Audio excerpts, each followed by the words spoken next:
Hi, வணக்கம். எல்லோரும் எப்படி இருக்கீங்க? இன்றைக்கி வெண்பொங்கல் செய்கிறது எப்படின்னு பார்க்கலாமா? அதுக்கு ரேஷன் பச்சரிசி ஒரு டம்ளர் எடுத்திருக்கேன்.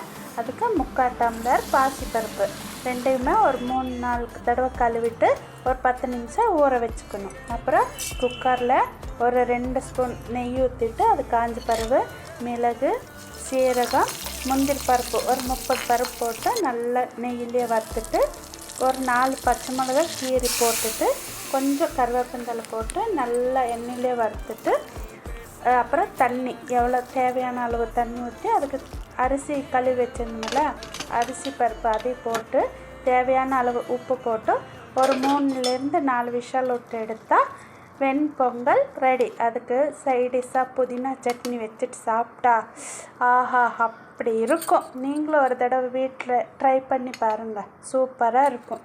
பாய்.